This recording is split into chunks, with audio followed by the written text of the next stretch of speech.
બળાત્કારની એક જ સજા ફાંસી. બળાત્કાર રોકવા બંગાળ સરકાર એક્શનમાં, નવો કાયદો લાવશે, રેપિસ્ટને ફાંસી આપવા મોદી પર દબાણ કરશે મમતા. કોલકાતામાં ટ્રેની ડોક્ટરનો રેપ હત્યા બાદ પશ્ચિમ બંગાળ સરકાર આવા ગુનાઓ માટે નવો કાયદો લાવી રહી છે. બુધવારે પશ્ચિમ બંગાળ કેબિનેટે બળાત્કારને રોકવા અને કડક સજાની જોગવાઈ માટે નવું બિલ લાવવાના પ્રસ્તાવને મંજૂરી આપી હતી. આ બિલ આવતા સપ્તાહે વિધાનસભામાં રજૂ કરવામાં આવશે. કેબિનેટ સભ્ય અને રાજ્યના કૃષિ પ્રધાન શોભનદેવ ચટ્ટોપાધ્યાયે કહ્યું કે તેઓ સ્પીકર બિમન બંદોપાધ્યાયને 2 સપ્ટેમ્બરથી વિધાનસભાનું 2 દિવસનું વિશેષ સત્ર બોલાવવા વિનંતી કરશે. ચટ્ટોપાધ્યાયે કહ્યું કે નવું બિલ 3 સપ્ટેમ્બરે વિધાનસભામાં રજૂ કરવામાં આવશે. પશ્ચિમ બંગાળના મુખ્યમંત્રી મમતા બેનર્જીએ બુધવારે કહ્યું કે તેઓ બળાત્કાર માટે મૃત્યુદંડ ફરજિયાત બનાવવા માટે રાજ્યમાં કાયદામાં ફેરફાર કરશે. આ સુધારો આવતા સપ્તાહે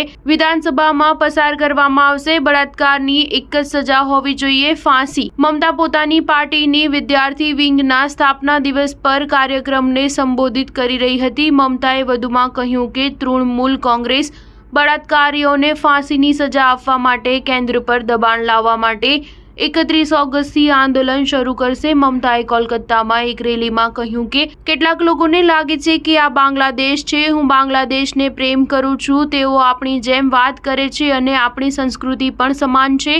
પરંતુ યાદ રાખો કે બાંગ્લાદેશ અલગ છે અને ભારત દેશ અલગ છે. મમતાએ પીએમ નરેન્દ્ર મોદી પર ભાજપના બંગાળ બંધ દરમિયાન થયેલા વિરોધ પ્રદર્શન અને આગચંપીને લઈને રાજ્યમાં આગ ચાંપવાનો આરોપ લગાવ્યો હતો. તેમણે કહ્યું, મોદી બાબુ કોલકાતાના રેપ મર્ડર કેસમાં પોતાની પાર્ટીનો ઉપયોગ કરીને બંગાળને સળગાવી રહ્યા છે. બંગાળ, આસામ, ઉત્તર પૂર્વ ઉત્તર પ્રદેશ, બિહાર, ઝારખંડ, ઓડિશા અને દિલ્હી પણ સળગશે.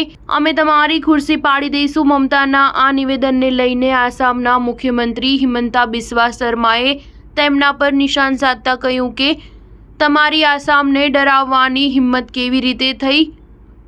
શર્માએ એક્સ પરની પોસ્ટમાં કહ્યું કે દીદી, તમારી આસામને ધમકી આપવાની હિંમત કેવી રીતે થઈ. અમને લાલ આંખ ન બતાવો. તમારી નિષ્ફળતાની રાજનીતિથી ભારતને બાળવાનો પ્રયાસ પણ ન કરો. વિભાજનકારી ભાષા બોલવી એ તમને શોભતું નથી. સ્ટાર ન્યૂઝ 7 હંમેશા સચ્ચાઈની સાથે.